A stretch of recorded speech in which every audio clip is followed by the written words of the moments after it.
अब तो नोकिया के फोन भी नहीं आते, मिलते ही नहीं है कहीं से।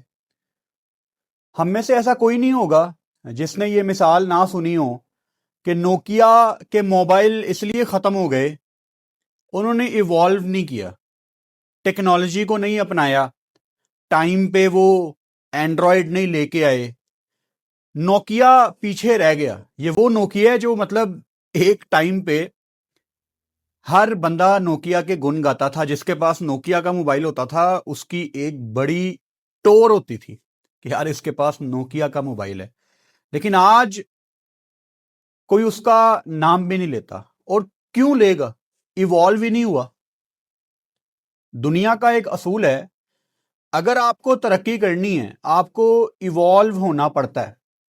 आपको चीजें, नई चीजें अडेप्ट करनी पड़ती हैं। आपको दुनिया के पेस के साथ अपना पेस मिला के, चाहे आपके अंदर है या नहीं, आपको कोशिश करनी पड़ती है। लाइफ एक रेस है। आप नहीं भागेंगे, आप दुनिया के पेस को नहीं मैच करने की कोशिश करेंगे, आप पीछे रह जाएंगे। And who cares? दुनिया कभी किसी के लिए नहीं रुकी। बड़ी जालिम है दुनिया। लेकिन जो इस लाइफ के पेस के साथ अपने आप को मिला लेते हैं वो फिर दुनिया एंजॉय करते हैं। क्रिकेट में भी यही चीज अप्लाई होती है। कुछ क्रिकेटर्स होते हैं जो बड़े ऑर्डिनरी से प्लेयर होते हैं, बड़े आम प्लेयर होते हैं, लेकिन वो टाइम के साथ इवॉल्व होते हैं।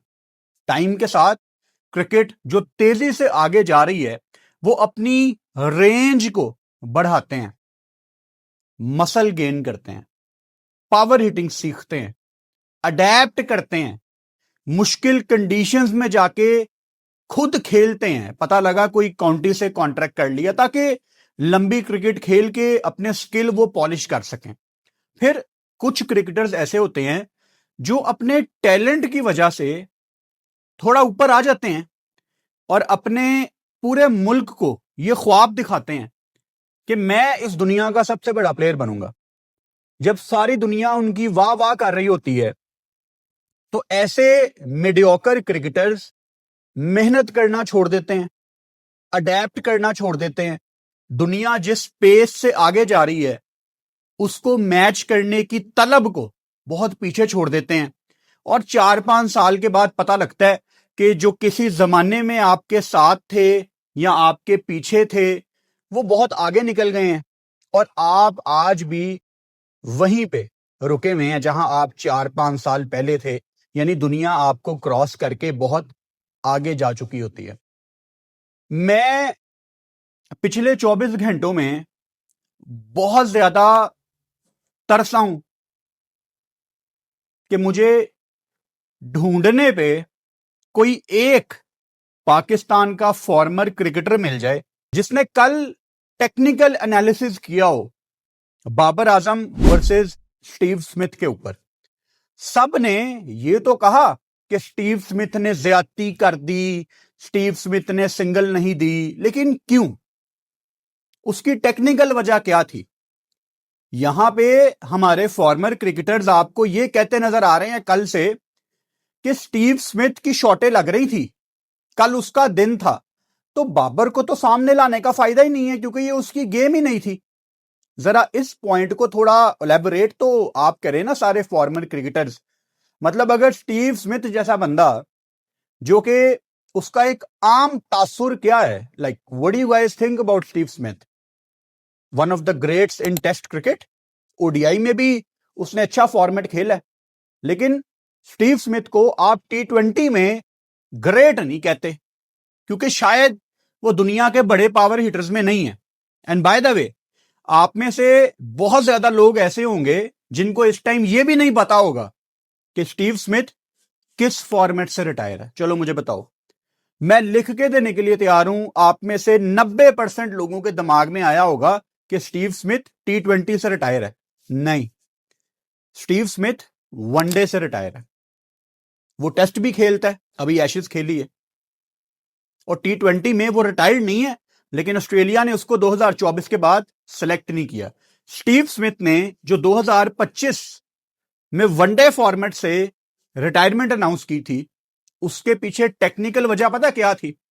कि स्टीव स्मिथ ने सोचा कि मैं जिंदगी में सब कुछ अचीव कर चुका हूं। यानी एक ऑजी क्रिकेटर की लाइफ में क्या चीजें होती हैं, एशेज उनके लिए वर्ल्ड कप से भी पहले है, फिर एशेज के बाद उसने वर्ल्ड कप भी जीता, फिर उसके बाद उसने ऑस्ट्रेलिया की टीम को टॉप पे भी देखा, उसने T20 वर्ल्ड कप भी वो टीम का हिस्सा था, T20 वर्ल्ड कप भी ऑस्ट्रेलिया ने जीता, तो कुछ रह ही नहीं गया। लेकिन एक नई चीज आ रही है क्रिकेट में, क्रिकेट ओलंपिक्स में जा रही है। 2028 ओलंपिक्स जो कि लॉस एंजलिस में है, क्रिकेट खेली जाएगी वहां पे T20 फॉर्मेट में।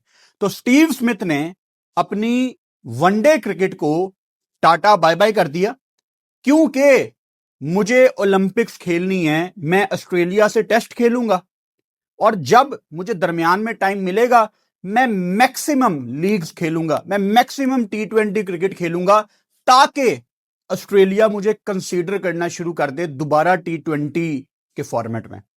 अब कल जो स्मिथ ने आके इनिंग्स खेली, आपके ख्याल से क्या ये तुक्का था? ये वही स्टीव स्मिथ है जो जब टेस्ट में जल्दी आउट हो जाता था तो वो अपने आप को कोई पनिशमेंट भी देता था, और जब वो रन्स करता था स्टीव स्मिथ के अकॉर्डिंग, वो अपने आप को एक प्रेजेंट देता था, एक गिफ्ट देता था, एक चॉकलेट, अपने आप को शाबाश देने के लिए। ये ग्रेड्स की कुछ लाइफ में तरीकेकार होते हैं जो करके ही वो ग्रेड्स बनते हैं। अपने आप को मोटिवेट रखने के लिए ये छोटी छोटी चीजें, छोटी छोटी टेक्निक्स दुनिया में अपनाई जाती हैं।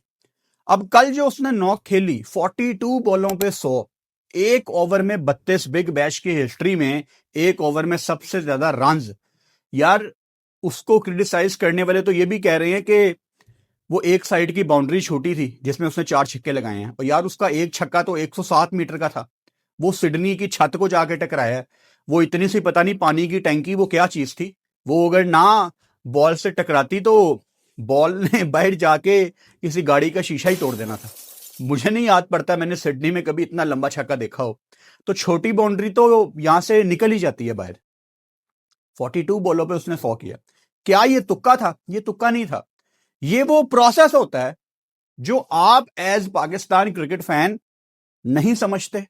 मेरा आपसे भी गिला है, और ना ये प्रोसेस हमारे क्रिकेटर समझते हैं। मैं आपको एक छोटी सी एग्जांपल दे देता हूं आगे जाने से पहले।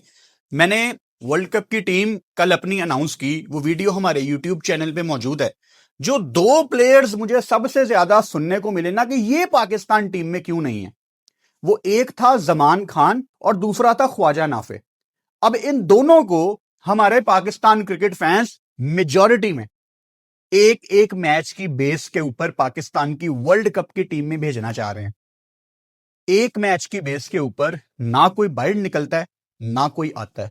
चीजें चलती हैं इंटरनेशनल टीमों की प्रोसेस के जरिए, और प्रोसेस को ना हमारे किंग्स फॉलो करते हैं, ना हमारी ईगल्स फॉलो करती हैं, और ना हमारा पीसीबी फॉलो करता है।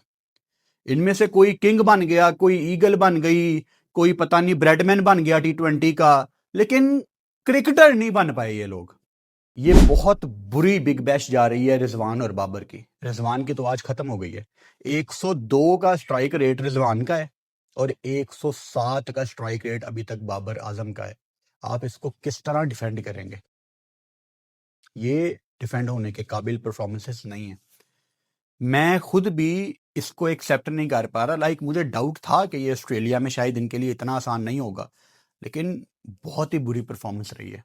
और मसला ये है कि फजूल गुस्से भी निकाले जा रहे हैं। अब कल जो बाबर आजम ने अपना गुस्सा निकाला, जो वो बाउंड्री रोप को जोर से बल्ला मार के बाहर गए हैं, उस पर सारा ऑस्ट्रेलियन मीडिया बाबर आजम को क्रिटिसाइज कर रहा है। अच्छा, बाय द वे एशेज खत्म हो गई है, ऑस्ट्रेलिया के बिग बॉयज अपनी अपनी टीमों को ज्वाइन कर चुके हैं। मिचेल स्टार्क आ गया, स्टीव स्मिथ आ गया, सब आ गए।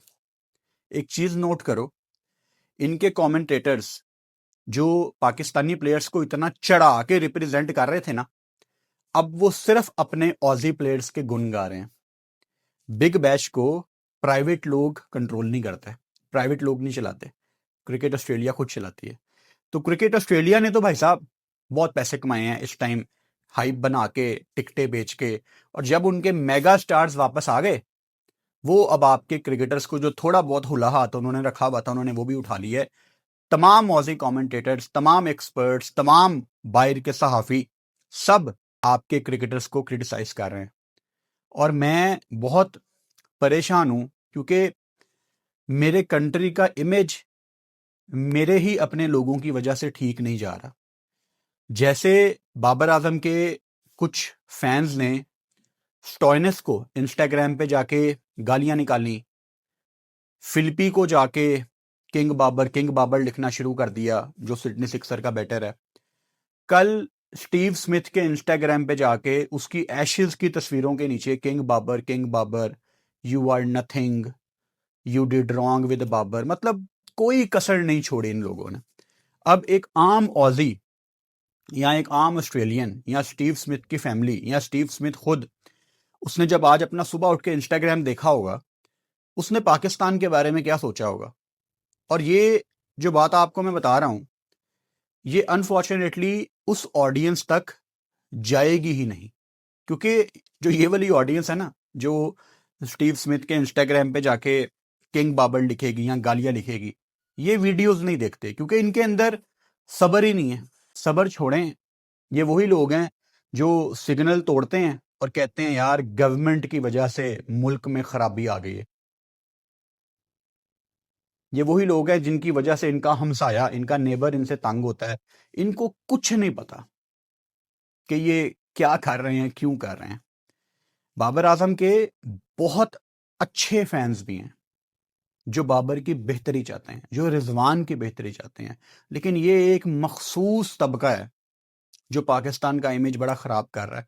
एंड अनफॉर्चुनेटली ये चीज नहीं रुकेगी, ये रुक ही नहीं सकती। कैसे रुकेगी? मतलब इंटरनेट देखो ना, हर बंदे की एक्सेस में है, हर बंदा पैकेज लगा सकता है, हर बंदे के पास वाईफाई है। अगर कोई चीज इसको कभी रोक सकती है तो वो तालीम है। तो क्या हमारा कंट्री एजुकेशन के ऊपर काम कर रहा है जितना होना चाहिए? मतलब हमें अपनी रूट्स पे जाना पड़ेगा, हमें अपनी जड़ों में जाना पड़ेगा। अगर हम सब कॉन्टिनेंट वाले अपनी जड़ों में चले जाएं, अपनी हिस्ट्री में चले जाएं, आप अपने से 2 जनरेशन पीछे चले जाओ, हम कोई बहुत ज्यादा मेजॉरिटी में कोई पढ़े लिखे लोग तो नहीं है सब कॉन्टिनेंट वाले। मेहनत मजदूरी करने वाले लोग हैं हम लोग, जिनकी कुछ लोग तो ऐसे हैं कि एक जनरेशन ने अच्छा काम किया तो अगली पीढ़ी ने कुछ अच्छा खा लिया। बाकी तो सारे मतलब ये मिडिल क्लास वाले जॉब्स वाले ही हैं। तो यहां तो भाई साहब स्कूल्स में यही पढ़ाया जाता है कि नौकरी कैसे करनी है। क्लियर डिफरेंस है पढ़ी लिखी कौमों के माइंडसेट में और हमारे माइंडसेट में, क्लियर डिफरेंस है। और मुझे एज ए पाकिस्तानी इस चीज की बड़ी तकलीफ है, क्योंकि मैं आपको लफ्जों में बयान नहीं कर सकता कि जब कोई भी पाकिस्तानी किसी फर्स्ट वर्ल्ड कंट्री में जाता है, मिसाल के तौर पे कोई पाकिस्तानी ऑस्ट्रेलिया में जाता है, कोई पाकिस्तानी अमेरिका में जाता है, कोई पाकिस्तानी यूके जाता है, या वेस्ट में कहीं भी जाता है, न्यूजीलैंड इधर जाता है, कहीं भी कोई पाकिस्तानी अगर जाता है, हम लोगों को ये चीजें डिफेंड करनी पड़ती हैं। जो लोग यहाँ पाकिस्तान में पाकिस्तान का एक बुरा इमेज अपने घर में बैठे विदाउट एनी परवाह वो दुनिया को एक इमेज दे रहे हैं पाकिस्तान का, और जो पाकिस्तानी पाकिस्तान से बाहर जा रहे हैं उनको ये सारी चीजें डिफेंड करनी पड़ती हैं। कब तक? खैर, क्रिकेट पे वापस आते हैं। इवॉल्व होने की बात मैं कर रहा था। फैंस का हाल तो ये हो गया है, अगर स्मिथ बाबर आजम के सामने खड़ा होके 42 बॉलों पे 100 कर सकता है, एक ओवर में 4 छक्के लगा सकता है, जिसका मैंने भी आपको एक्सप्लेन किया कि स्मिथ कोई T20 में जाना नहीं चाहता कि ये बहुत बड़ा कोई पावर हिटर है, बल्कि with all due respect Smith और बाबर की जब ओपनिंग पार्टनरशिप की बात होती है, स्मिथ ने एशेज से वापस आके बाबर को ज्वाइन करना है एज एन ओपनर, तो सारे मजाक ही उड़ा रहे थे कि ये दोनों रन बॉल खेलेंगे, लेकिन स्मिथ ने अपनी परसेप्शन ही चेंज कर दी है। तो भाई साहब अगर स्मिथ कर सकता है ना, तो बाबर क्यों नहीं कर सकता? और फैंस का तो ये हाल है कि अगर शिव नारायण चंद्रपॉल भी वापस आ जाए ना, अच्छा अब डड्डू फैंस को शिव नारायण चंद्रपॉल का ही नहीं पता होना, लेकिन चलो आगे चलते हैं। अगर चंद्रपॉल भी आ जाए ना वापस इंटरनेशनल क्रिकेट में, वो भी शायद एक आधी ऐसी नॉक खेल देगा आके, और ये फिर भी फैंस और हमारे फॉर्मर क्रिकेटर्स दोनों ये कह देंगे चंद्रपॉल तो कर सकता है, लेकिन बाबर की ये गेम नहीं है। क्यों नहीं है यार उसकी ये गेम? मतलब मुझे इतनी शर्म आ रही है ये कहते हुए कि जिनसे तवक्को नहीं होती वो कर रहे हैं, लेकिन हमारा नंबर 1 बैटर नहीं कर पा रहा। कहीं पे तो कमी पेशी है। फिर आप बाहर जाते हुए जिस तरह बाउंड्री रोप को बल्ला मार के जा रहे हो, जिस तरह आप स्टीव स्मिथ को आंखों से आंखें नहीं मिला रहे, फिर आपने फील्डिंग में भी फंबल किया। कमेंटेटर्स आपके ऊपर कंस्ट्रक्टिव क्रिटिसिज्म करना शुरू हो गए हैं। सिडनी थंडर का प्लेयर क्रिस ग्रीन, जब मैच शुरू हुआ, जब सिडनी सिक्सर्स 190 चेज करने आई, तो 2-2.5 ओवर के बाद माइक में कमेंटेटर बात कर रहा था क्रिस ग्रीन के साथ, जो उनका स्पिनर है। उसने कहा कि हमारा प्लान ये है कि बाबर जितनी ज्यादा बॉल खेले उतना बेहतर है, क्योंकि रिक्वायर्ड रन रेट चढ़ेगा और आखिर में बाबर कैचअप करने की कोशिश करेगा। वहां पे अगर हमें 2 इकट्ठी विकेटें मिल गई, we can control the game. यही बात तो भाई साहब आपको फुरकान भट्टी पिछले 5-6 साल से बता रहा है कि यही है बाबर की क्रिकेट। मुझे समझ नहीं आती, कल भी अगर मैं बाबर की इनिंग्स को देखूं, उसको एक अच्छा स्टार्ट मिला था।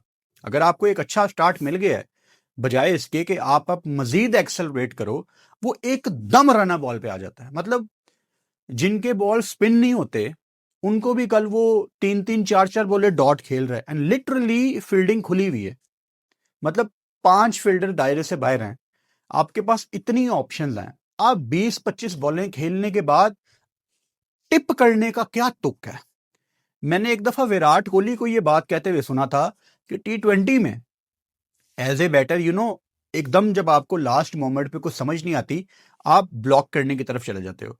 तो कोहली ने कहा कि 2012-13 में मेरे अंदर ये आदत बहुत ज्यादा थी कि मैं बॉल को ब्लॉक करता था, लेकिन मैंने एक नई चीज अडेप्ट की। मैंने प्रैक्टिस इस चीज की शुरू कर दी कि जब मैंने ब्लॉक करना है ना, मैंने बल्ले का रुख लेग साइड की तरफ खोल के रखना है, ताकि जब मैं ब्लॉक भी करूं तो बॉल थोड़ा सा ट्रेवल कर जाए और मैं स्ट्राइक रोटेट कर पाऊं। भाई साहब, आप इसको डिफेंड नहीं कर सकते T20 में। मैं तो खैर पहले ओवर में भी 3-4 बॉलें ब्लॉक करने के हक में नहीं हूं, अनलेस कि कोई बहुत बड़ा बॉलर लगा हुआ है या आपको कोई ग्रीन टॉप विकेट मिल गया है। यहां पे आप 10-10 ओवर्स गुजारने के बाद 3-3 बॉलें डॉट खेलोगे और एक मैच में नहीं। Like this is your overall cricket. आपकी समरी ये है क्रिकेट की।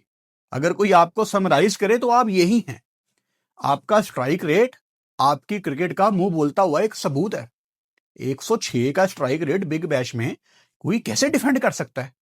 मैं हमेशा कहता हूं ना, नंबर्स डोंट लाई, नंबर झूठ नहीं बोलते। कभी आपको लगे ना कि यार मेरी ओपिनियन पता नहीं ठीक है कि गलत, आप अपनी ओपिनियन को स्ट्रांग करने के लिए नंबर्स का रेफरेंस ले लिया करो, क्योंकि नंबर्स जब आपकी फेवर में आ जाएं तो आपका आर्गुमेंट और तगड़ा हो जाता है।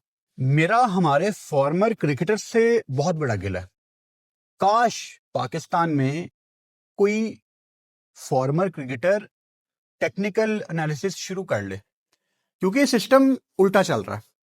मेरे जैसे लोग जिनको फजूल बातें करनी चाहिए, जिनको बस इमोशनल बातें करनी चाहिए, वो टेक्निकल बात करने की कोशिश कर रहे हैं, और जो फॉर्मर क्रिकेटर हैं वो प्लेयर्स को सिखाने की बजाय फैंस वाली बातें कर रहे हैं। क्या फायदा अगर किसी ने 50 टेस्ट मैच खेले हुए हैं। 50 टेस्ट मैच यार बहुत बड़ी बात है, टेस्ट मैच बड़ी वैल्यू है इसकी। किसी ने 50 टेस्ट मैच खेले हुए हैं, वो फैन की तरह बिहेव कर रहा है। किसी ने फर्स्ट क्लास में 400 प्लस विकेटें ली हुई हैं, वो भी फैंस वाली बातें कर रहा है।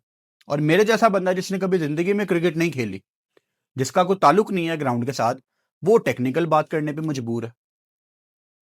उल्टा चल रहा है। क्रिकेटर्स का काम है सिखाना, मेरे जैसे बंदे का काम नहीं है। अगर क्रिकेटर्स ही अपना काम, फॉर्मर क्रिकेटर्स की बात कर रहा हूं, अगर फॉर्मर क्रिकेटर्स ही अपना काम ठीक करना शुरू कर दें तो मेरे जैसे को कौन देखेगा? मतलब कितने अफसोस की बात है कि लोगों को फेयर एनालिसिस, कंस्ट्रक्टिव क्रिटिसिज्म देखने के लिए मेरे चैनल पे आना पड़ता, जबकि ऐसा नहीं होना चाहिए। मेरे चैनल पे आना चाहिए इमोशनल लोगों को, फैंस को। और अगर किसी को टेक्निकल बात सीखनी है तो वो किसी फॉर्मर क्रिकेटर के यूट्यूब चैनल पे जाए, लेकिन ऐसा नहीं होता, क्योंकि फॉर्मर क्रिकेटर उठता है, बाबर आजम को बैक करता है और दुनिया को बेवकूफ कहता है, ऑस्ट्रेलियन कमेंटेटर्स को बेवकूफ कहता है, ऑस्ट्रेलियन बिग बैश वालों को बेवकूफ कहता है, स्मिथ की नॉक को तुक्का कहता है और सो जाता है। फिर वो अगले दिन उठता है, एक रनर बॉल नॉक उसके सामने आती है, वो डिफेंड करता है। वो किसी दूसरे की तारीफ नहीं करेगा, वो कहेगा हमारे वाले की क्रिकेट ऐसी ही है, ये चेंज नहीं होगा, तुम अपना देख लो। तो क्या फायदा? और T20 वर्ल्ड कप ऑब्वियसली यहां से मैं जोड़ता हूं इस टॉपिक पे। T20 वर्ल्ड कप की कल मैंने टीम अनाउंस की है और मेरी टीम में मैंने बाबर आजम को रखा है और मैंने फखर जमान को नहीं रखा। और आप रेगुलरली मेरी वीडियोस देखते हैं, आपको आइडिया है कि मैंने फखर जमान को T20 में कितना बैक किया। लेकिन एक चीज मुझे पता है कि बाबर और फखर एक टीम का हिस्सा नहीं हो सकते। इन दोनों चीजों का ताल्लुक इनकी करंट फॉर्म के साथ है और अनफॉर्चुनेटली पाकिस्तान का हाल ये है कि ये शायद दोनों एक प्लेइंग 11 में हों। आपका बैटिंग ऑर्डर कैसे बनेगा? मुझे एक कोलैप्स नजर आता है अगर आपके बैटिंग ऑर्डर में बाबर और फखर दोनों होते हैं। यही वजह थी कि मैंने फखर जमान को रिजर्व में रखा है, क्योंकि वो प्लेइंग 11 में आता ही नहीं है फिलहाल अपनी फॉर्म की वजह से। बाबर को मैंने टीम में रखा है, लेकिन बाबर प्लेइंग 11 में फिलहाल डिजर्व ही नहीं करता, जगह ही नहीं है उसकी। बाबर बेंच पे बैठ के अपनी बारी का इंतजार करे और जब साइम या फरहान में से कोई अगर मौका दे दे, कोई अगर आउट ऑफ फॉर्म चल रहा है या अल्लाह ना करे कोई इंजरी हो गई है, तो हमारा ओपनर बाहर बैठे और बाबर हमारे ओपनर को रिप्लेस करे और आगा अपनी जगह पे वन डाउन पूरा टूर्नामेंट खेले। ये तरीकाकार है। लेकिन क्या ऐसा होगा? क्योंकि मैंने कल भी बताया था ना कि हमारी क्रिकेट शल ही लोगों को एडजस्ट करने के लिए रही है। फलां प्लेयर को हमने यहाँ पे एडजस्ट करना है, फलां प्लेयर को यहाँ पे एडजस्ट करना है। सबको एडजस्ट करने के चक्कर में हमारी टीम नहीं बन पा रही। और सलमान अली आगा कितना तगड़ा कप्तान है, इसका भी टेस्ट है। आगा ने नॉक खेली है ना दम्बूला में, and not just because of his one knock.